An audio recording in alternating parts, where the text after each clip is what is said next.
it told me that I will make those kind of presentations which would change lives and transform lives. Arunisha Sengupta of Mumbai, India was an atheist for many years, until one day while riding in a carpool with others, a very powerful voice commanded her to change. It was a momentary thunderous voice which came, and it was like a whoosh in your ears, and I had to stop the driver.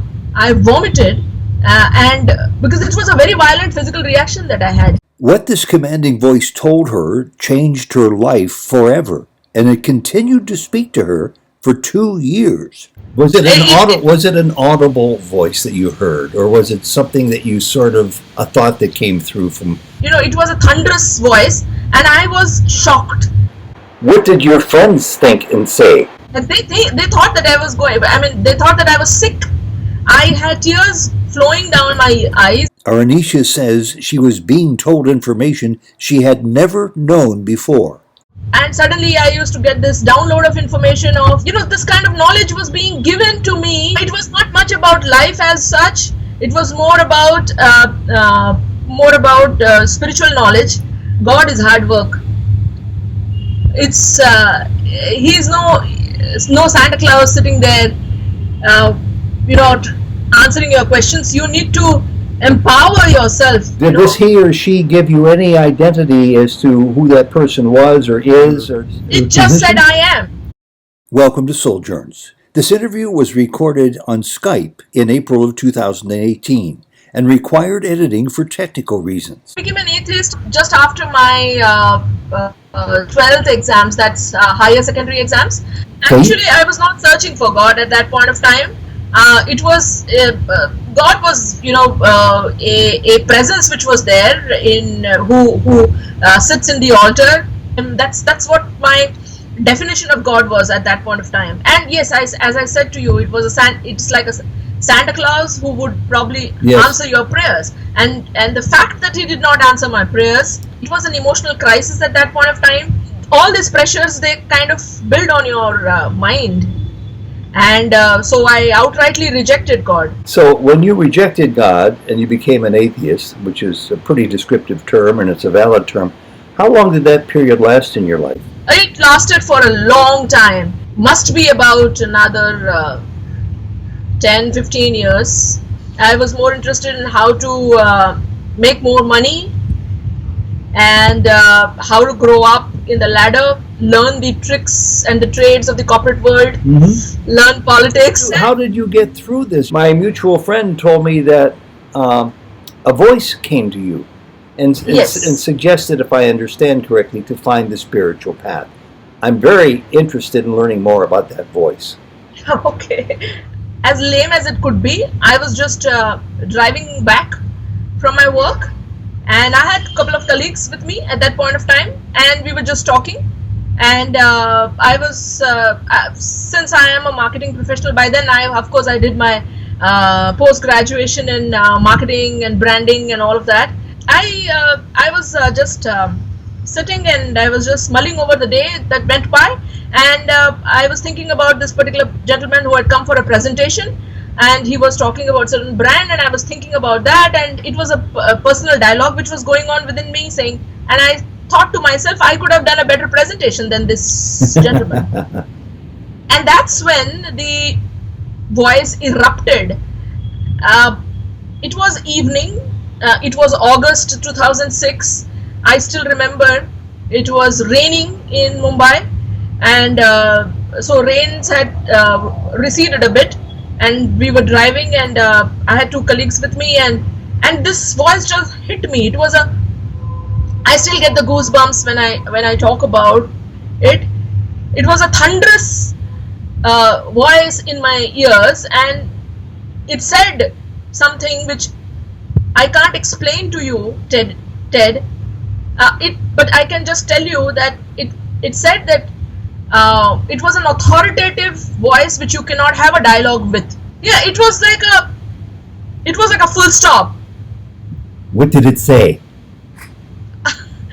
Well, I will not give you the exact words. I don't want to give you the exact words, but I will say this, that it told me that I will make those kind of presentations which would change lives and transform lives. Sure. I thought that I was going mad. Sure. I was going crazy. I went to a psychiatrist. Mm-hmm. I didn't tell it to anyone at home. I didn't tell it to any one of my colleagues. I didn't tell to any of my friends because they would laugh at me. And I, a person who has always denied God and rejected God, and I didn't want to have to do anything with God. I didn't know what was happening and why was he, he or she was kind of clawing at me, and that's the word. Did this he or she give you any identity as to who that person was or is, or did they reveal themselves with a name or? It just said, "I am." I am. Of course, that's very key to a lot of people who have been following. Yes, it just said, because I spoke to it in English, and I said, "Look, I just one day when it had erupted, I just went down on my knees and I said, look, you scare me. Whoever you are, you scare me. I have been to a psychiatrist. The psychiatrist has given a clean chit. She says that there's nothing wrong with this woman. In fact, she is a CEO material. She doesn't have to take any kind of sedatives or anything. Nothing's wrong with her brain circuit. Okay. So I said, then in that case, this is supernatural. Something, you see all those kind of movies where you see this kind of movies. I don't know. Well, I just went down on my knees and I said, look, can you be a little milder? I just said that because this voice just used to boom into my ears, and I said, can you be a little softer? I just asked for that, and yes, then eventually it became it was a firm and still an authoritative voice, but it never used to thunder into my ears. Well, 10 years have passed now since that 2-year period. 10 full years have passed, 2006 to 2008. What do you make of it today, and has it in any way changed your life? So what actually has happened is I have received a lot of instructions, as I told you. There used to be knowledge which was being given to me and all of that. There was instructions which were given to me. The first thing that I learned is that it's hard work. God is hard work. It's He's no Santa Claus sitting there, answering your questions. You need to empower yourself in the true sense. And communion is not about communicating, but it's about being. So that's one part. The second part, we all have our frailties on which we need to work upon, and it has also made me very focused, Ted, and it has also made me very giving. I don't keep, as you know, and Shrirak must have told you, I don't keep knowledge with myself. I just share it. I give it. You're sharing a whole lot with us right now. I'm impressed. Yes. I'm actually surprised that anybody has the courage of their convictions to share so much with a complete stranger as you're doing, and I appreciate that. No, and I want this. Probably this was, and if you go, and I'm telling you, Ted, if you do this daily, slowly, it was actually like your. Now that I have a whole lot of scholarly knowledge, okay, and I went about also studying. It was not, I just did not depend upon the voice, because the voice stopped in 2008, right. And it told me when it left me that you will get people, you will get angels, you will also do your own studies. That's how you will work upon yourself. It mentioned to me. This is where your phrase came from that I want to write down and remember the rest of my life, because it's so true. It's so heavy and it's so true. That God is hard work. Yes, God is hard work. Really, it is hard work.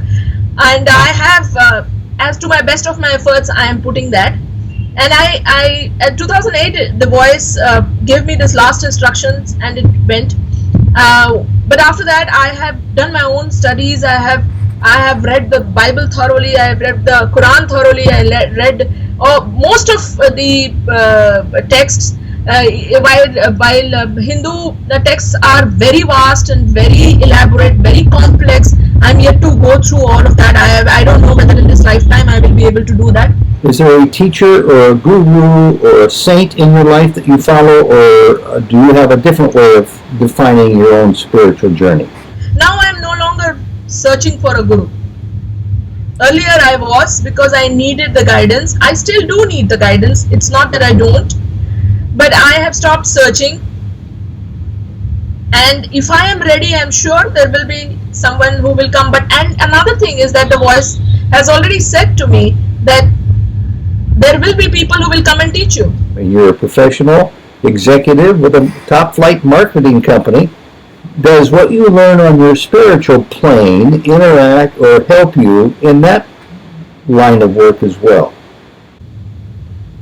In my line of work, I'll tell you what happened is I stopped being craving. Mm-hmm. I stopped being wanting after 2009. So sort of you've gone through a period of non-attachment, it seems. Yes, and my boss still knows and believes in that one day I'll just stop coming. Because it's as simple as that. Yeah, your boss recognizes the passion. I will not do that to her. But I'm saying, it is as simple. For me, dropping it is very easy, which was not so before. Mm-hmm. I would get impacted by a client's behavior, a client's if I lose an account, or if there is any kind of a problem with my colleagues, or I didn't get the requisite increment, it would impact me. Now I can drop it. I can drop it like a hot potato. I can drop it like this. That's amazing. That's just amazing, because you know what's center in your life now more so than perhaps any other period of your life. Yes. Let me. And I can drop everything. I believe that I can drop everything. I mean, it's so easy for me, including, say for example, if as I was telling you earlier also, when Shira told me about this interview, and I said, let it happen. This was not the case before. I would think about it, I would mull over it, I would go, all twisted about it for anything. Now it's like, okay. Here we are, and we're doing it. Just go on, be in the flow. If I had a few final questions to ask you, one without fail would be, where do you go from here? Does your work continue? I am actually not looking at this journey like with milestones. I don't know. As I said to you earlier also, I've dropped this gauging thing. I don't want to gauge it anymore. Arunisha, final question. Think about this for a second. Why you? Of all the people I've ever known in my lifetime, and perhaps the same for you, I've never heard a story quite like this before, where a voice came, shockingly, with a loud, commanding sound to it, and interrupted your life for 2 whole years, and gave you certain directives which you continue to follow to this day, 10 years later. Why you? I have no clue, Ted. Very seriously, I'm a little emotional now. I don't know. Maybe I was this bad girl who, God wanted to, put a stop to it. I'm sure you know that that's not true. I don't know, Ted. At some point of time, I used to, as a child, I used to love watching the skies and the stars, and I used to go up to my terrace and I used to lie on my back and I used to look up there and very intensely call out for something. Maybe it responded after such a long time. Well, it sounds like it certainly did, with a booming voice too. Arunisha, thank you so much. You're an absolute delight. Goodbye, Arunisha. God bless you, and thank you very much for having the courage to open up so much. Thank you so much, Ted. Thank you so much for this interview. Thanks a lot.